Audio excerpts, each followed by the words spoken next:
আমি আগের পার্টে তোমাদের সাথে শেয়ার করেছিলাম বিশ্বকর্মা পুজোর দিন সন্ধ্যাবেলা আমরা সবাই মিলে ঘুরতে গেছিলাম। তো আজকে তোমাদের সাথে সেটাই শেয়ার করবো যে ঠিক আমরা কোথায় গেছিলাম। আমাদের গ্রামেও কিন্তু ছোট্ট করে মা মনসার পুজো করা হয়, তো সেটাই হচ্ছিল। কিছুক্ষণ ওখানে পুজো দেখে চলে গেলাম পাশের গ্রামে ঠাকুর দেখতে। বড় সড়ো করে পুজো তো হয়, তার সাথে আবার ছোট্ট করে একটা মেলাও বসে। যাওয়ার সময় রাস্তার ধারে আরেকটাও ছোট ঠাকুর হয়েছিল, সেটাকেও দেখে নিলাম। তারপরে চলে গেলাম বড় ঠাকুর দেখতে। তো আমরা সবাই মিলে চলে এসেছি কিন্তু ওই প্যান্ডেলে। তো এসে দেখি ঠাকুরের পুজো অলরেডি স্টার্ট হয়ে গেছে, আর এতটাই ভিড় মাকে পুরো ঘিরে ধরেছিল। কিছুক্ষণ দাঁড়িয়ে পুজো দেখার পর আমরা সবাই চলে গেছিলাম মেলাটা ঘুরে দেখার জন্য। আর দেখো পুরো মেলাটাতে এত সুন্দর লাইটিং এ কাজ ছিল। তারপর চলে গেছিলাম আমরা ফুচকা স্টলে, ফুচকা খেয়ে খেয়েছিলাম ঘুগনি।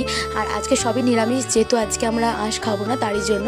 তারপরে পাশে আর একটা ঠাকুর হয়েছিল, সেটাকে হেঁটে হেঁটে দেখতে চলে গেলাম। ওখানে কিন্তু এখনো পুজো বসেনি। ওখানে ঠাকুর দেখে চলে আসি আবার মেলায়। তো ওখানে টুকটাক কিছু কেনাকাটি করে কিনে নিলাম একটা করে চকোবার আইসক্রিম। দেন আইসক্রিম খেতে খেতে চলে আসি বাড়ি। আর আসার পথে আরো দুটো ঠাকুর দেখেছিলাম। তো তোমরা বলো তো ভিডিওতে টোটাল কটা ঠাকুর দেখতে পেয়েছি আমরা, অবশ্যই কমেন্টে জানিও।